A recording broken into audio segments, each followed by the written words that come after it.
নমস্কার, news RCB এশে আপনাদের স্বাগত। আপনাদের সঙ্গে রয়েছে আমি কুহুমিতা। বিস্তারিত খবরে যাওয়ার আগে দেখে নেব আজকের হেডলাইন্স। পাঁশকুড়ায় বাসের ধাক্কায় মৃত্যু শিশুকন্যার, ঘটনায় বিক্ষোভ দেখায় ক্ষুব্ধ জনতা। হলদিয়ায় পালন করা হলো মিনি ম্যারাথন দৌড় প্রতিযোগিতা, উদ্যোগে হলদিয়া জেলা পুলিশ এবং হলদিয়া থানা। চণ্ডীপুরে পথ দুর্ঘটনায় মৃত এক, দেহটি উদ্ধার করে পুলিশ।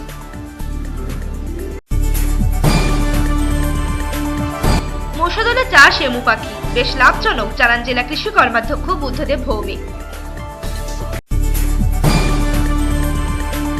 খেজুরিতে 6 বছরের শিশুকে মদ খাওয়ানোর অভিযোগ, দোষীদের শাস্তির দাবি তুললেন পঞ্চায়েত প্রধান। শিক্ষকতার দিকে ঝুঁকায়, মার খাচ্ছে কলেজে বিভিন্ন বিষয় পড়ার আগ্রহ, সিট খালি থাকায় বাড়ছে আশঙ্কা। হলদিয়ায় ডেঙ্গুর আক্রমণ, আক্রান্ত 2। আসছি বিস্তারিত খবরে। পাঁশকুড়া থানার জিয়াদা বাজারের কাছে বাসের ধাক্কায় মৃত্যু হলো 7 বছরের এক শিশু কন্যার। ঘটনায় বোম্বে রোড এবং 6 নম্বর জাতীয় সড়ক অবরোধ করে ক্ষুব্ধ জনতা। পরে পাঁশকুড়া থানার পুলিশ এসে পরিস্থিতি নিয়ন্ত্রণে আনে। গাড়ির চালক পলাতক।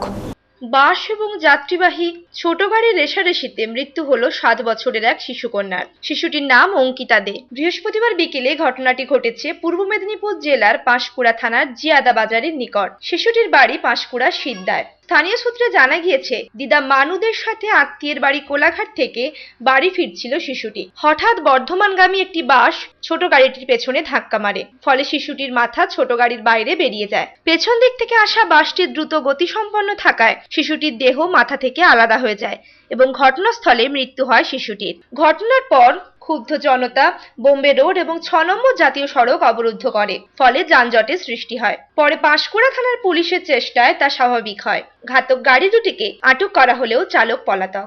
তারপর পেছনে বাস আছে, রেখার আসার সাথে সাথে বাসটা পেছন দিক থেকে মেরেছে। মারার ফলে মানে বাচ্চাটা ঠাকুমার কোল থেকে বাইরে মুখটা বেরিয়ে যায়। তারপর পেছন থেকে বাসটা এসে মুখে মারে। তারপর বাচ্চার মুখটা ছিপ কেটে ড্রাইভার সামনে পড়ে যায় আর বাসটা উল্টো দিকে অবস্থিত। এটা কোন জায়গা? এটা উত্তর জিয়াদায়। জাহাঙ্গীর বাদশাহ রিপোর্ট, নিউজ আরসিবিএস। মুখ্যমন্ত্রীর সেভ ড্রাইভ সেভ লাইভ কর্মসূচির অংশ হিসেবে শুক্রবার হলদিয়ায় অনুষ্ঠিত হলো 7 কিলোমিটার মিনি ম্যারাথন দৌড় প্রতিযোগিতা। উদ্যোগে ছিল হলদিয়া জেলা পুলিশ এবং হলদিয়া থানা। দৌড়ে শতাধিক মানুষের সাথে অংশগ্রহণ করেন পূর্ব মেদিনীপুরের জেলা শাসক রশ্মি কমল এবং পুলিশ সুপার অলোক রাজরিয়া। মুখ্যমন্ত্রীর নির্দেশে রাজ্য জুড়ে পালন করা হচ্ছে সেভ ড্রাইভ সেভ লাইভ কর্মসূচি। তারই অংশ হিসেবে শুক্রবার শিল্প শহর হলদিয়ায় জেলা পুলিশ এবং হলদিয়া থানার উদ্যোগে আয়োজন করা হয় 7 কিলোমিটার মিনি ম্যারাথন দৌড় প্রতিযোগিতা। উপস্থিত ছিলেন পূর্ব মেদিনীপুরের জেলা শাসক রশ্মি কমল, পুলিশ সুপার অলোক রাজরিয়া সহ বিভিন্ন পুলিশ আধিকারিকেরা। প্রতিযোগিতায় আইওসি, কোস্টগার্ড, বন্দরের আধিকারিক সহ প্রায় শতাধিক প্রতিযোগীর সাথে অংশগ্রহণ করলেন পূর্ব মেদিনীপুরের জেলা শাসক এবং পুলিশ সুপারও। এদিন সকালে হলদিয়া রানীচক থেকে শুরু হয় এই ম্যারাথন দৌড়। দৌড় প্রতিযোগিতার শেষে সফল প্রতিযোগীদের হাতে পুরস্কার তুলে দেওয়া হয়। শিল্প শহর হলদিয়ার পাশাপাশি জেলার অন্যান্য জায়গাতেও এ ধরনের ম্যারাথন দৌড়ের আসর বসানো হবে, এমনটাই জানান জেলা শাসক রশ্মি কমল। বেলুন এবং পায়রা উড়িয়ে অনুষ্ঠানের শুভ সূচনা করা হয়। আমরা মাননীয় মুখ্যমন্ত্রীর প্রেরণাতে সেফ ড্রাইভ সেফ লাইফ যে প্রোগ্রাম লঞ্চ হয়েছে ওর অন্তর্গত এটা করছি পুলিশ প্রশাসনকে সঙ্গে নিয়ে। 12 দিনের প্রোগ্রাম আছে আর ওর মধ্যে no petrol, no helmet, no petrol এটা স্লোগান দেওয়া আছে।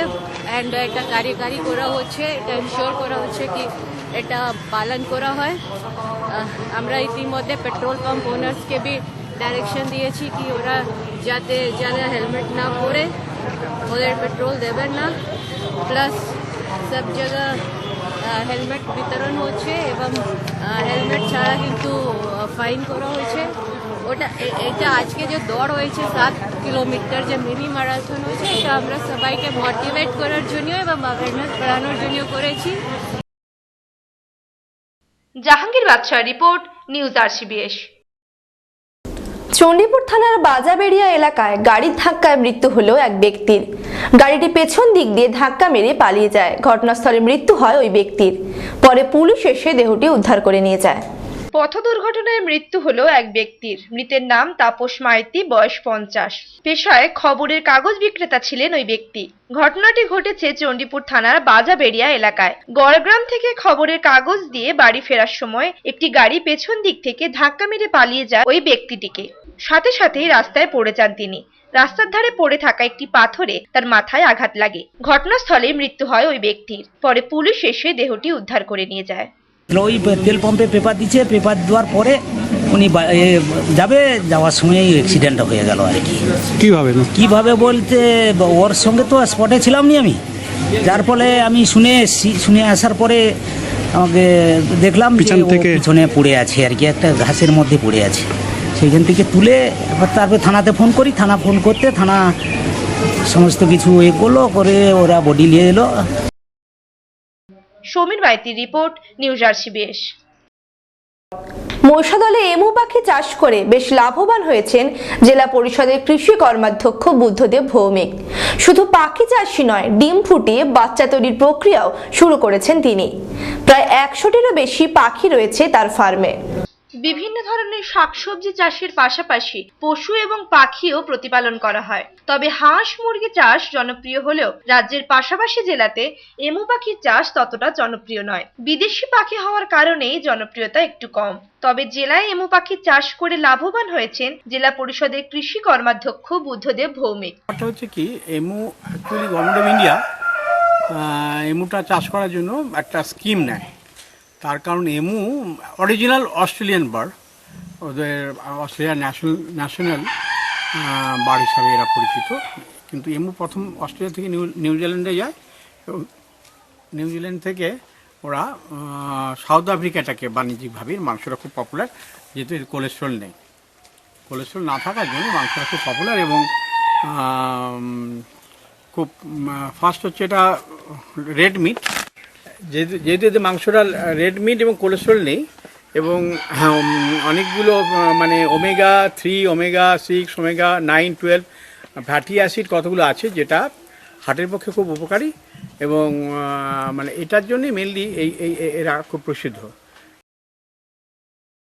মহিষাদলে প্রায় কয়েক একর জমির ওপর নিজ উদ্যোগে প্রায় 100টিরও বেশি পাখি চাষ করেছেন তিনি জানান এই চাষ বেশ লাভজনক এবং খাবারের ক্ষেত্রেও বেশ উপকারী।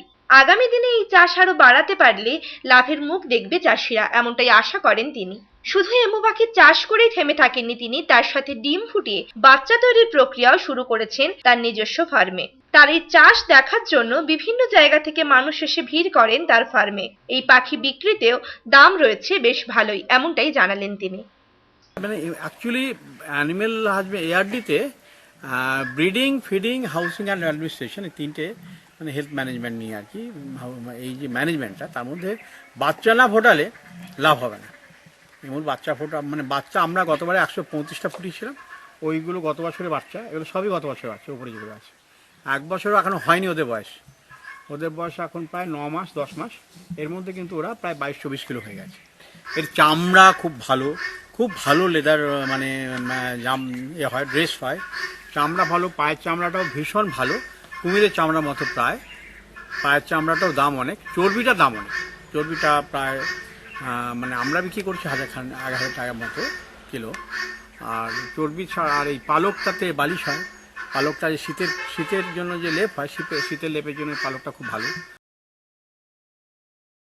Prasun Banerjee report, news RCBS। 6 বছরের শিশুকে মদ খাওয়ানোর অভিযোগ উঠল 4 যুবকের বিরুদ্ধে। খেজুরির কামারদা এলাকার ঘটনা। স্কুলে যাওয়ার সময় ওই শিশুকে জোর করে মদ খাওয়ানো হয়। বিষয়টি প্রধান শিক্ষকের নজরে এলে পঞ্চায়েত প্রধানকে খবর দেওয়া হয়। দোষীদের দৃষ্টান্তমূলক শাস্তির দাবি করেছে পঞ্চায়েত প্রধান। 6 বছরের শিশুকে মদ খাওয়ানোর অভিযোগ উঠল 4 যুবকের বিরুদ্ধে। খেজুরির কামারদা এলাকার ঘটনা। স্কুলে যাওয়ার সময় ওই শিশুকে ডেকে জোর করে মদ খাওয়ায় উত্তম মাল, বাবলু মাঝি, নাড়ু এবং অরুণ প্রধান নামে 4 যুবক। মদ্যপ অবস্থায় স্কুলে যায় কামারদা বড়পচা তপশিলি প্রাথমিক বিদ্যালয়ের শিশু শ্রেণীর ওই পড়ুয়ারা। স্কুলে গিয়ে মদ খাওয়ার কথা বন্ধুদের বলে ওই ছাত্র। মদ কে খাইয়েছে তুমি? নাড়ুদা। কখন খাইয়েছে এটা? মঙ্গলবারে। আজকে স্কুলে যাওয়ার সময় কি খাইয়েছে?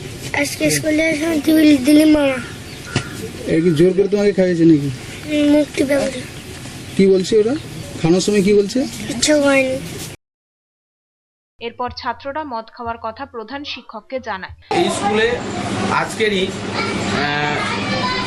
মানে 11টা 15-20 সময় আমি জানতে পারি যে আমার প্রি প্রাইমারি একটি ছাত্র, নাম হচ্ছে শান্তনু দলাই, সে এসছে মদ খেয়ে।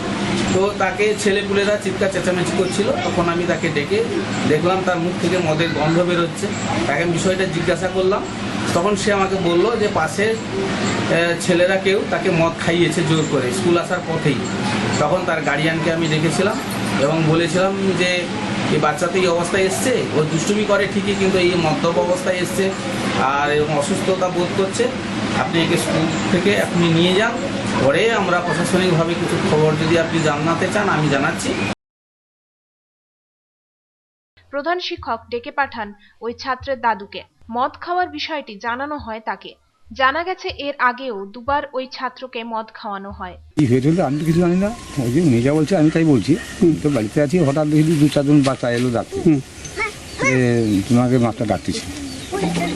আমি গেলাম, দেখি না ও সাইডে দাঁড়িয়ে আছে। তাই মাছটা বলছে কী হয়েছে, না ও ছেলেটা মদ খেয়ে এসছে আর কি। ও কোথায় মদ পেলো খেলো, আমি তা তো আমি জানি না। না হ্যাঁ, ও বলছে মদ খেয়ে এসছে, আর হচ্ছে যে সাইডে বসে বাচ্চারা বলছে গ্যাস করছে। তারপরে ওকে দেখে আমি মুখ শুনলাম মদি খেয়েছে। তারপর ওকে জিজ্ঞেস করলাম তো কী খাইছে, ও আমাকে এই নাম বললো যে আমাকে দিলীপ মামা খাইয়েছে। ওকে মাস্টার বলে আপনি ওকে বাড়ি নিয়ে যান। আমি বাড়ি নিয়ে এসেছি, ওকে যে খাওয়াইছে তার বিরুদ্ধে আপনি কী করবেন, ওদের সঙ্গে আপনি দেখা করুন। এরপর বিষয়টি কানে যায় পঞ্চায়েত প্রধান নির্মল কুমার পাত্রের।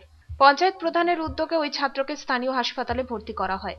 স্টমাকে অ্যালকোহল থাকার প্রমাণ পায় চিকিৎসকেরা। ঘটনাটি নিন্দনীয়। দোষীদের উপযুক্ত শাস্তির দাবি তুললেন পঞ্চায়েত প্রধান। এর আগেও দুবার ওই ছাত্রকে মদ খাওয়ানো হয়। এও তো শিশু নিগ্রহের ঘটনা। শিশু নিগ্রহের ঘটনায় খবরের শিরোনামে উঠে এলো জেলার নামও। আমি এই কাজের ব্যস্ততার মধ্যে হঠাৎ শুনলাম যে আমাদের কামারদাতে শান্তনু দোলাই বলে একটি ছেলে তার মামার বাড়িতে থাকে। তার স্কুল যাওয়ার সময় কয়েকজন মদ্যপ অবস্থার কিছু মানুষ মদ খাচ্ছিল, ছেলেটিকে জোর করে মদ খাইয়েছে। তো আমরা কথাটা শোনার পরে তার গার্ডিয়ানসকে আমরা বললাম যে ইমিডিয়েটলি ওকে হসপিটালে নিয়ে যান, এবং আমাদের কামারদা প্রাথমিক স্বাস্থ্যকেন্দ্রে নিয়ে গেল এবং তাকে টেস্ট করানো হয়েছে এবং সেটা প্রমাণিত হয়েছে যে তাকে মদ খাওয়ানো হয়েছে। এবং স্কুল থেকেও আমরা ঘটনাটা শুনেছি।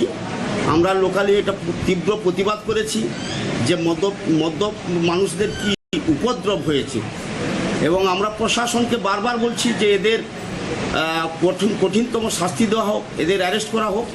এবং এদের মধ্যে এই বাচ্চাটিকে যারা জোর করে মদ খাইয়েছে তারা হচ্ছে প্রভাত মালের ছেলে উত্তম মাল, বুবুন মাল, নাড়ু মাল, তারপরে অরুণ প্রধান, জাহানাবাদ বাড়ি। সমীর মাইতির report, news RCBS। Pol science, ইতিহাস, ইকোনমিক্স, সোশিওলজি প্রভৃতি বিষয় পড়ানোর জন্য কলেজগুলিতে আসন সংখ্যা বেশি থাকলেও ছাত্র সংখ্যা কম। শিক্ষকতার দিকে ঝোঁক বাড়ায় এই সমস্যা জানালেন অধ্যাপকেরা। উচ্চ মাধ্যমিকের পর কেউ বেছে নেন জেনারেল স্ট্রিম, কেউ বেছে নেন বিভিন্ন কোর্স। জেনারেল স্ট্রিমের ব্যাচেলর অব আর্টস তথা বিএ কোর্স হোক কিংবা বিএসসি, বিভিন্ন বিষয়ে পড়ুয়ারা ভর্তি হলেও খালি থেকে যাচ্ছে কলেজের আসনগুলি। পল সায়েন্স, ইতিহাস, ইকোনমিক্স, সোশিওলজি প্রভৃতি বিষয়ে ছাত্ররা ভর্তি হলেও পরবর্তী ক্ষেত্রে কমে যাচ্ছে পড়ুয়াদের সংখ্যা। এর মূল কারণ হলো একদিকে যেমন রয়েছে নিজের পছন্দ মতো কলেজের সুযোগ পেয়ে যাওয়া, অন্যদিকে আরেকটি মূল কারণ হলো শিক্ষকতায় আগ্রহ রয়েছে এইসব বিষয়ে পড়ুয়াদের, কিন্তু সেক্ষেত্রে এসএসসি পরীক্ষায় পোস্ট কমেছে, যে কারণে পড়ুয়ারা বিষয়গুলি নিয়ে উচ্চশিক্ষা করলেও চাকরি পাচ্ছেন না তারা। এর অনেকগুলো কারণ আছে। তার ভেতর ফার্স্ট যেটা, আমাদের স্টুডেন্টরা জেনারেলি ওরা চায় টিচারশিপ করতে, বিশেষ করে স্কুলের টিচারশিপ। সেই স্কুলের টিচারশিপের ক্ষেত্রে এসএসসিতে পোস্ট নেই তেমন। পলিটিক্যাল সায়েন্স শুধু এইচএসে আছে, সোশিওলজি, ফিলোসফি এই সাবজেক্টগুলো, ইকোনমিক্সও তাই আছে। এই জন্য এদের স্টুডেন্ট সংখ্যাটা কমে যাচ্ছে। এসএসসির কারণ, কিন্তু এই স্টুডেন্টগুলো যদি ডাব্লিউবিসিএসের কথা চিন্তা করে বা কম্পিটিটিভ এক্সামিনেশনের কথা চিন্তা করে, তাহলে কিন্তু পলিটিক্যাল সায়েন্স, ইকোনমিক্স এই সাবজেক্ট থেকে ওদের অনেক লাভ আছে। সেই দিকটা কিন্তু চিন্তা করছে না। এটা আমাদেরও একটা ফল্ট আছে। আমাদেরকে এটা মোটিভেশনটা আনতে হবে স্টুডেন্টদের কাছে, যে তোমরা শুধু টিচারশিপ ভাববে না, ভাবো অন্যান্য বিষয়গুলো কম্পিটিটিভ এক্সামিনেশন বা আমাদের যেগুলো অ্যাডমিনিস্ট্রেটিভ পোস্ট আছে সেইগুলো ভাবলে কিন্তু ওরা আবার আমাদেরকে এটা একটা সবাই মিলে এগাতে হবে। কলেজগুলিতে 100টি আসন থাকলেও সেখানে কলেজগুলিতে ভর্তি হচ্ছে মাত্র 20 থেকে 25 জন ছাত্র। 70% ছাত্রের ঘাটতি পড়ছে কলেজগুলিতে। তবে এইসব বিষয় নিয়ে পড়লে যে চাকরি পাবেন না পড়ুয়ারা এমনটা নয়। শিক্ষকতা ছাড়া WBCS, IPS প্রভৃতি পরীক্ষাগুলিতে এই বিষয়গুলি যথেষ্ট গুরুত্বপূর্ণ। সেক্ষেত্রে ছাত্ররা আগ্রহ দেখাচ্ছেন না, এমনটাই জানালেন কাঁথি পিকে কলেজের অধ্যাপক। এই সকল ছাত্রছাত্রীদের ম্যাক্সিমামই কোনো সুযোগ পাচ্ছে না, বিশেষ করে এদের কাছে তো SSC বা ওই রকম পরীক্ষা মাস্টারি সেগুলো আর পাচ্ছে না বলে পাচ্ছে। মানে কীরকম সিট কমে গেছে? বিশেষ করে পল সায়েন্সে সব থেকে বেশি কমেছে, হিস্ট্রিতে তারপরে কমেছে, ফিলোসফিতে তার থেকে বেশি কমেছে, ইকোনমিক্সে কমেছে। অ্যাভারেজ পল সায়েন্সে প্রায় অ্যাবাউট 70%, 60%, 65, 60 to 70%। মানে অনার্সে ভর্তি হচ্ছে না স্টুডেন্ট। কারণটা কি? মূল কারণটা কি? মূল কারণ আমার যেটা মনে হয়, আমার ব্যক্তিগত অভিজ্ঞতায় যেটা আমি দেখেছি যে SSCতে তাদের কোনো অপরচুনিটি নেই। গ্র্যাজুয়েশনের পরে তারা ISO দিতে পারে, WBCSও দিতে পারে, IPSও দিতে পারে বা কম্পিটিটিভ পরীক্ষা দিতে পারে, বাট তারা ঠিক সেই সকল স্কোপগুলো অ্যাভেল করতে চায় না, শুধু দেখছি কোথায় মাস্টারি পাবো। মানে আপনার কলেজে কতগুলো সিট ছিল, কত ভর্তি হয়েছে লাস্ট? আমাদের 110টা সিট। এখন লাস্ট ভর্তি হয়েছে সম্ভবত 37টা। বাকি সিট তাহলে কি হবে? বাকি সিট খালি হবে।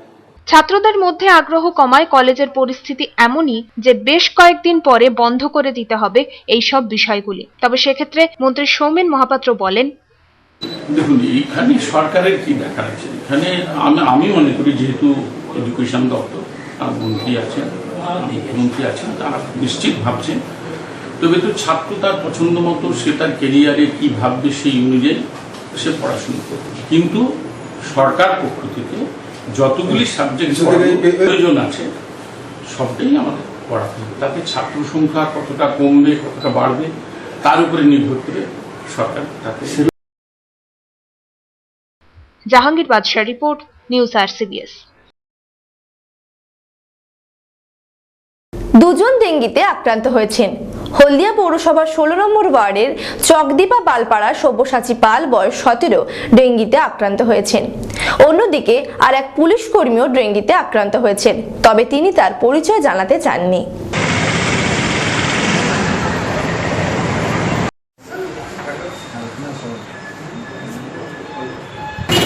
আমাদের এখানে নবজীবন নার্সিংহোমে এখন সব্যসাচী পাল বলে যে পেশেন্ট ভর্তি আছে, 17 বছর বয়স। ও প্রথমে বমি আর জ্বর নিয়ে ভর্তি হয়। আমরা কিছু ইনভেস্টিগেশন করে জানতে পারলাম যে ডেঙ্গু হয়েছে। এর আগেও আমাদের কাছে দুজন পেশেন্ট ভর্তি হয়েছিল ডেঙ্গু নিয়ে, যে ডেঙ্গু পেশেন্ট এখানে চিকিৎসা করে পেশেন্ট সুস্থ হয়ে বাড়ি গেছে। তো ইতিমধ্যে আমাদের কাছে আরও অজানা অনেক জ্বরের পেশেন্ট ভর্তি আছে, আপাতত 3-4 জন পেশেন্ট ভর্তি আছে অজানা জ্বর নিয়ে। তো আমরা এই ধরনের পরিষেবা দিয়ে থাকি যেগুলো আমাদের এখানে সম্ভব, আমাদের হলদিয়ার মতো পরিকাঠামোতে আমাদের নার্সিংহোমে যতগুলো সম্ভব হয় সেভাবে আমরা পরিষেবা দিয়ে থাকি। জাহাঙ্গীর বাদশাহ রিপোর্ট, নিউজ RCBS। আজকের মতো নিউজ RCBS এ পর্যন্তই। দেখা হবে আগামীকাল ঠিক এই সময়। নমস্কার।